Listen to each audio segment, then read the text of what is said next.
हाय प्यारे बच्चों, आज मैं आपको एक कहानी सुनाने जा रही हूँ जिसका शीर्षक है सुनहरा पौधा।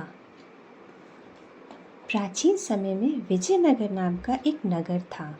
उस नगर के महाराजा का नाम कृष्णदेव राय था। महाराज के मंत्रिमंडल में एक मंत्री थे जिनका नाम तेनालीराम था। तेनालीराम अपने चातुर्य का प्रयोग करके महाराज को हर बार आश्चर्यचकित कर देते थे। इस बार उन्होंने एक तरकीब से राजा को अपने फैसले पर दोबारा विचार करने को मजबूर कर दिया। हुआ यूं कि एक बार राजा कृष्णदेव किसी काम के चलते कश्मीर चले गए। वहाँ महाराज को एक पौधा बहुत पसंद आ गया। उसके सुनहरे फूलों को देखकर महाराज बहुत प्रसन्न हो गए। वे फूल महाराज को इतना पसंद आया कि विजयनगर लौटते समय वे उसका एक पौधा अपने साथ लेकर आ गए। महल पहुंचते ही उन्होंने माली को बुलाया। माली के आते ही महाराज ने उससे कहा, देखो, इस पौधे को हमारे बगीचे में ऐसी जगह लगाना कि मैं अपने कमरे से रोज़ देख सकूं। इसमें सुनहरे रंग के फूल खिलेंगे जो मुझे काफ़ी पसंद है। इस पौधे का ख्याल रखना, अगर इसे कुछ भी हुआ तो तुम्हें प्राण दंड भी मिल सकता है। मालिक ने सिर हिलाते हुए राजा से पौधा लिया और उनके कमरे से दिखने वाली जगह में उसे लगा दिया। दिन रात माली उस पौधे को खूब ख्याल रखता था। दिन जैसे ही बीतते गए उसमें सुनहरे फूल खिलने लगे। रोज़ राजा उठते ही सबसे पहले उसे देखते और फिर दरबार जाते थे। अगर किसी दिन राजा को महल से बाहर जाना पड़ता था तो उस फूल को देख पाने के कारण उनका मन दुखी हो जाता था।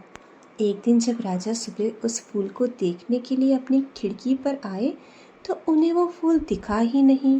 तभी उन्होंने माली को बुलवाया।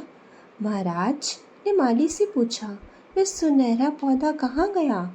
माली ने डरते हुए धीरे से जवाब दिया, उस पौधे को कल शाम मेरी बकरी खा गई। इस बात को सुनते ही महाराज बहुत क्रोधित हो गए।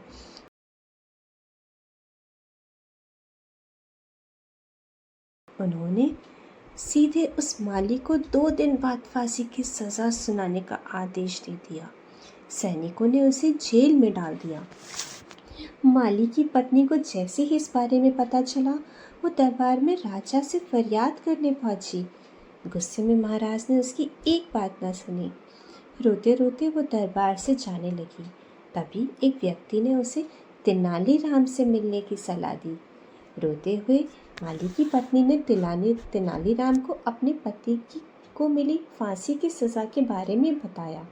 उसकी सारी बात सुनकर तेनालीराम ने उसे समझा बुझाकर घर भेज दिया। अगले दिन गुस्से में माली की पत्नी उस सुनहरा फूल खाने वाली बकरी को चराही में ले जाकर डंडे से पीटने लगती है। विजयनगर राज्य में पशुओं के साथ इस तरह का व्यवहार करना मना था। इसे क्रूरता माना जाता था। इसीलिए कुछ लोगों ने माली की पत्नी की इस हरकत की शिकायत नगर कोतवाल को कर दी। सारा मामला जानने के बाद नगर कोतवाल के सिपाहियों को पता चला कि ये सब माली को मिले दंड की वजह से उसकी पत्नी गुस्से में कर रही है। ये जानते ही सिपाही इस मामले को दरबार में लेकर गए। महाराज कृष्णराज ने पूछा कि तुम एक जानवर के साथ इतना बुरा व्यवहार कैसे कर सकती हो? ऐसी बकरी जिसके कारण मेरा पूरा घर उजड़ने वाला है, मैं विधवा होने वाली हूँ और मेरे बच्चे अनाथ होने वाले हैं, उस बकरी के साथ कैसा व्यवहार करूँ महाराज? माली की पत्नी ने जवाब दिया। राजा कृष्णराज बोले, तुम्हारी बात का मतलब मैं समझ नहीं पाया। ये बेजुबान जानवर तुम्हारा घर कैसे उजाड़ सकता है? उसने बताया, महाराज, ये वही बकरी है जिसने आपके सुनहरे पौधे को खा लिया था। इसकी वजह से आपने मेरे पति को मौत की सज़ा सुना दी है। गलती तो इस बकरी की थी, लेकिन सज़ा मेरे पति को मिली है। सज़ा असल में इस बकरी को मिलनी चाहिए, इसीलिए मैं इसे डंडे से पीट रही थी।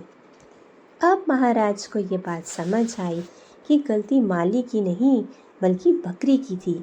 ये समझते ही उन्होंने माली की पत्नी से पूछा कि तुम्हारे पास इतनी बुद्धि कहाँ से आई कि तुमने मुझे गलती का एहसास दिला दिया और अपने पति की जान भी बचा ली।